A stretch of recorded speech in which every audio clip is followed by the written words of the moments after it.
So people have been saying SEO is dead for quite some time now, for actually a couple of years. And with these two latest new developments in technology, which is AI and social, people think that SEO might be dead finally. And this video is going to be quite a long one. I want to give my take as well as my predictions as to where SEO is going to move towards with the introduction of social and AI chatbots. Of course, social media has been around for a long time now, but AI chatbots are this most recent thing that have been disrupting search engines. So I want to give my take on the future of SEO and how these two threats are changing how the SEO industry and the search engine industry is going to be affected in the future. So without further ado, let's get started. Again, the two main threats I see, and I'm going to give you a bunch of examples here. I have all these tabs open right here, a couple of images. So I'm going to try to make this as interesting as possible. So yeah, again, what I see, first of all, again, I don't think SEO is dead, right? I have it here. As long as search engines exist, SEO will never die, right? As long as we as humans use search engines to gather information, SEO will never die. Now, the search engine as we know it today might change, right? For example, with the introduction of ChatGPT and all that, which I'll be covering in just a second. But as long as search engines exist, I think SEO will never die. It cannot die, right? Okay, so let's jump into it. Two main threats that I see here is, of course, why is my pen not working? Okay, got it. So two main threats are the AI chatbots and social search. Now, AI chatbots, of course, we know what I'm talking about is the ChatGPT, which recently is going to integrate with Bing. Which I have here an example, and I guess I can start with the AI chatbots. Now, we all know that if, for example, we go to ChatGPT, and I'll have here an example. I wanted to know how inside a Webflow, how would I set up a redirect inside membership? So a technical thing, right? Of course, he gave me a proper response with step 1, 2, and 3 with the custom code and all that, which I just need to implement on my site. Now, if I ask the same thing to Google, I'm bombarded, of course, with a bunch of search results. Sorry, not this one right here. Okay, I'm bombarded with a bunch of search results. I can open them all, right? I can open them all because I cannot really see a preview that's valuable enough. Then I go here. Thankfully, this site doesn't have any pop-ups or ad blocks and all that, so I can just get straight to the information. But again, I have to read through all this, see if this applies to me. Again, you know how this works, right? It's boring. Now, for example, another question that I asked ChatGPT. How to clear Chrome browser history, right? If I want to clear my history, I don't know how to spell. On ChatGPT, if this is still connected, it's going to give me a list, like a 1, 2, 3 list. If I go to Google, I have to click each one of these. They're going to show me pop-ups, for example. I think this one was showing me pop-ups of cookies. It's taking a bit to load. But again, I have to scroll through all this, try to find the information, right? This one, the same as I have to scroll through all this. Okay, found it. Shift FN delete. That's not to delete the search history, sorry, it's to delete, for example, if I type in Vettted and I want to delete this search result, I just do FN, Shift delete, and now it's gone, right? It doesn't appear there anymore. For example, Vettted Instagram, bam, it's gone. So I have to skim through all this to try and find the answer, right? With ChatGPT, I get the answer instantly, right? So we all know about this, of course, for these types of searches.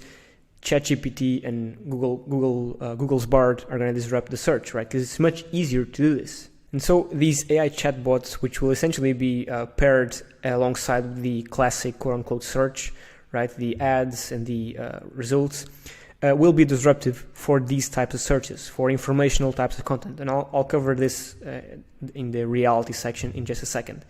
Now, the second thing that's been disrupting search and search engines is social search. That's TikTok, Instagram, all that. For example, Instagram, you can, of course, and this, of course, has been available for a long time, but you can search for restaurants near you, right? And because Instagram is such more of a visual platform than Google My Business is, right? Because, of course, you can search for restaurants in Google. You skim through the Google My Business listings. You can see the restaurants, see where they are on maps, see pictures of the menu, pictures of people that went there, all that. But because Instagram is built on a photo app, it's a visual app, videos and images.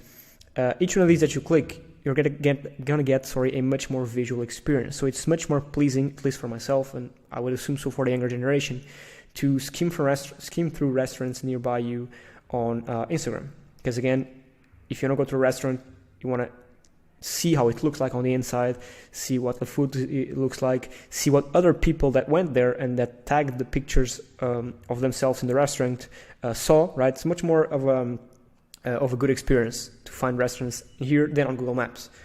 Now, other thing is the TikTok search. This is inside the social search. For example, if I want to clear browser history in Chrome, I can of course go to Google and type it here, clear browser history in Chrome.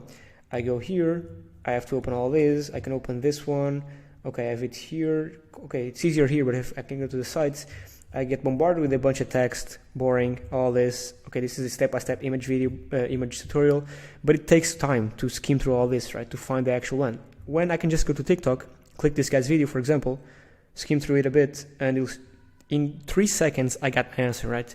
3 seconds, I got my answer. So these types of informational content and will, in my opinion, be much more searched in either social apps or chats, because it's a simple 1 to 3 process, right? It's not complicated. There's no need for a huge block of text to gather this information, and there's no need for a bunch of sites that all have the same information, right? I only need one tiny bit of information, right? So yeah, that's that. That's the two things I think will be disrupting and are disrupting at the moment search, because I find myself using ChatGPT, and most likely you, for these type of informational content type of things, right? How to do this, excuse me, step by step.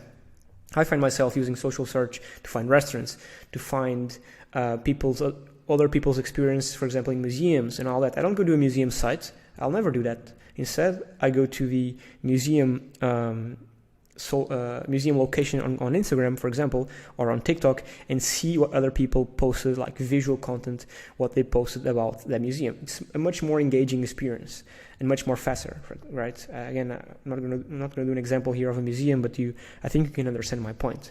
Now, the reality, as I was saying before, truth is that informational content is most likely going to die. The issue is that there's a bunch of sites, a bunch of blogs with informational type of content, right? How to do this.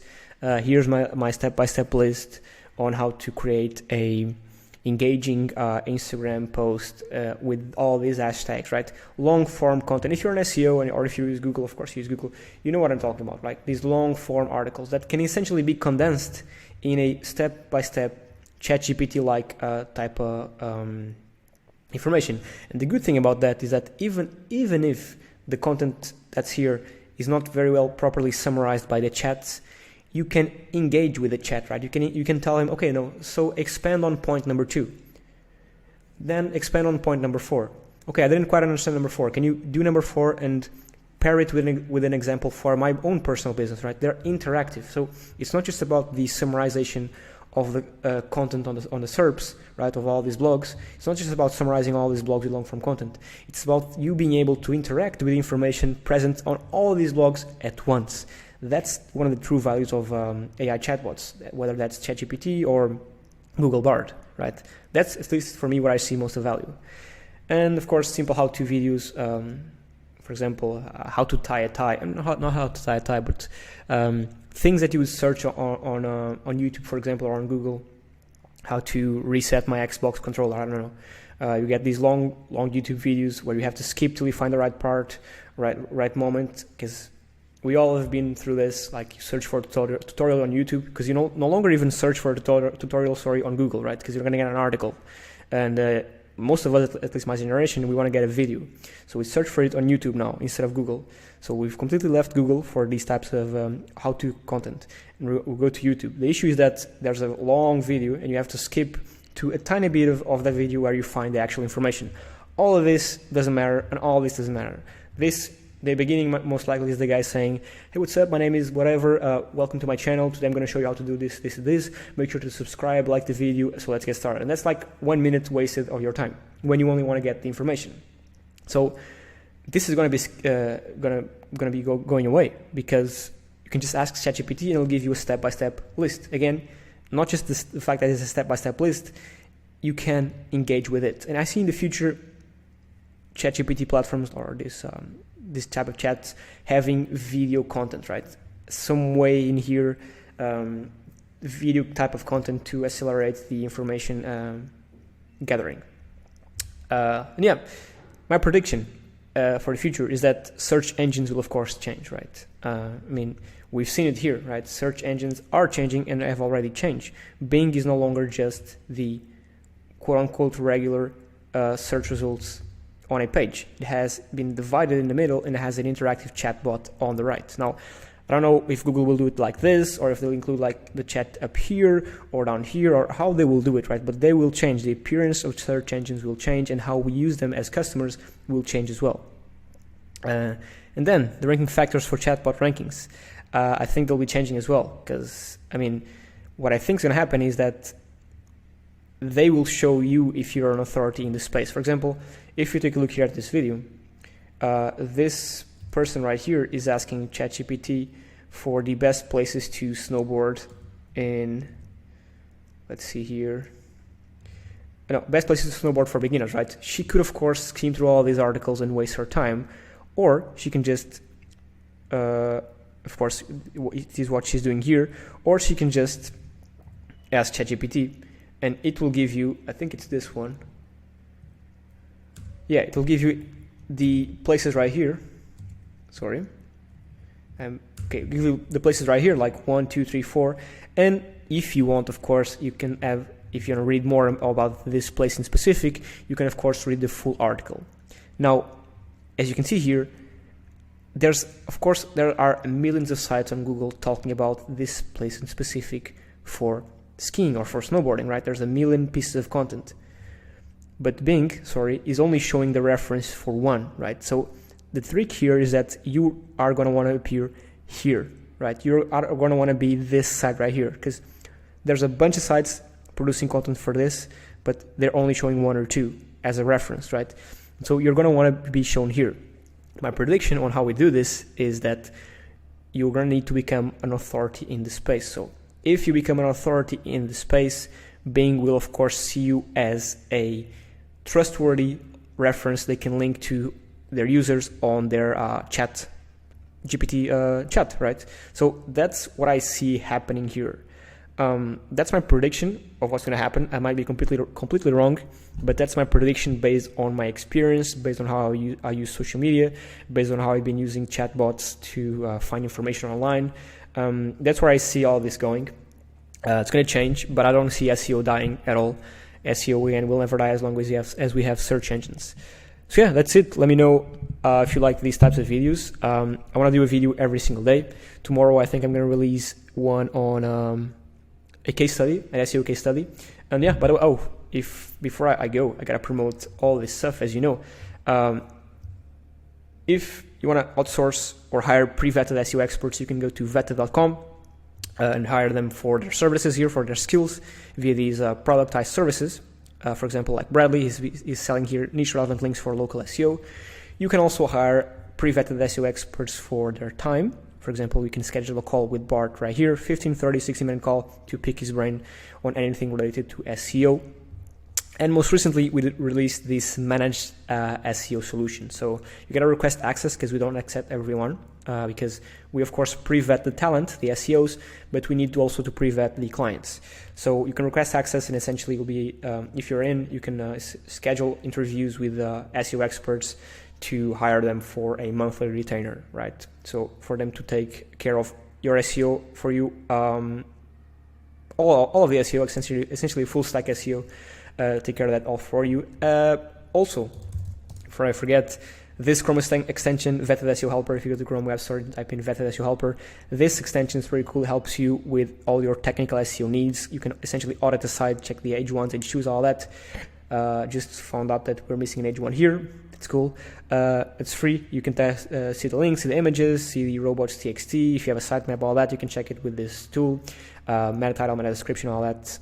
We just found out that we have a bug here. So yeah, it's a pretty cool tool, free tool to audit any site.